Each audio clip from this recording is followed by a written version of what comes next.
আয়না ঘর নামে যে বাংলাদেশে জেল খাটার মধ্যে আয়না একটা ঘর আছে, একদিন জানতাম আয়না মানে চেহারা দেয়, আয়না যাবার এক ঘর আছে এটা তো জানতাম না। আমি বর্তমান সরকারকে বলবো এবং পরে যারা আসবে, যেই সরকারই আসুক, আয়না ঘরে যারা নিরহ মানুষদেরকে অপরাধী সাজায়া, আলেম ওলামা সহ আয়না ঘরের মধ্যে যাদেরকে টর্চারিং করছে, টর্চারিং ছেলে, প্রত্যেকটা আওয়ামী লীগের এমপি মন্ত্রী এবং ডিবি হারুন সহ বেনজির বদমাইশ তো গেছে গা, বেনজিরে তো আর আনন্দ যাইব না। ও মেজর ডালিমের মতো বলাইছে, কথা বলেন না কেন? মেজর ডালিম রেজনম এই দেশে শেখ হাসিনা কম চেষ্টা করে নাই, কিন্তু পারে নাই আনতে। এই বদমাইশ বেনজিরেও আনতে পারবে না, আপনি চিন্তাও করেন না, ওরে আনতে পারবে না। কিন্তু ঠিক যেইগুলা বাংলাদেশে আছে প্রত্যেকটাকে আয়না ঘরের মধ্যে নিয়ে বুঝাই দিতে হবে, আয়না ঘর যাদের জন্য বানানো হয়েছিল, আয়না ঘর কারে কয়। এখন যতই গান লাভ নাই।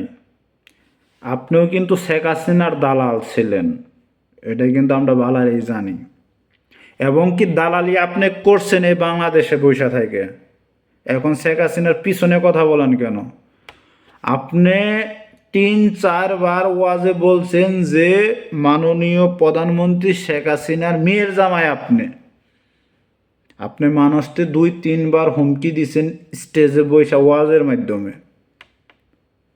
আমরা কিন্তু ভিডিও দেখছি, এখনও কিন্তু ইউটিউবে আছে, ফেসবুকে আছে, টিকটকে আছে, ইনস্টাগ্রামে আছে। আজকে আপনি আয়নাঘর নিয়ে কথা বলেন, ওই আয়নাঘরে আপনাকে এখন রাখার দরকার। যদি বাংলাদেশে যদি এখন বর্তমানে যদি কোনো আলেম যদি আয়নাঘরে যায়, অতি প্রথম আপনার যাওয়ার দরকার আয়নাঘরে।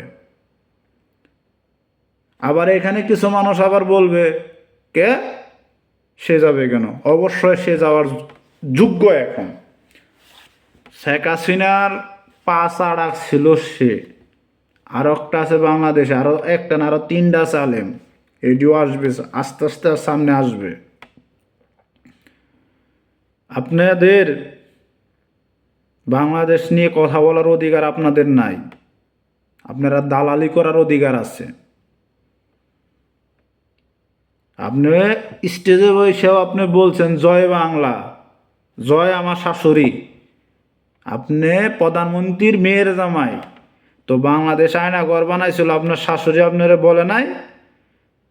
ফাইজলামি মারেন, মানুষকে বোকা বানান, দান্দা করেন কিভাবে মানুষের কাছ থেকে আবার টাকা কামাইবেন।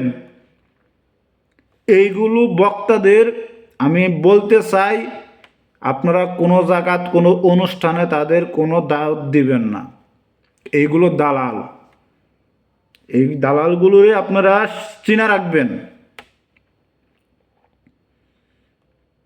টুঙ্গি বাড়ার ভয় দেখায়, শাশুড়ির ভয় দেখাইছে।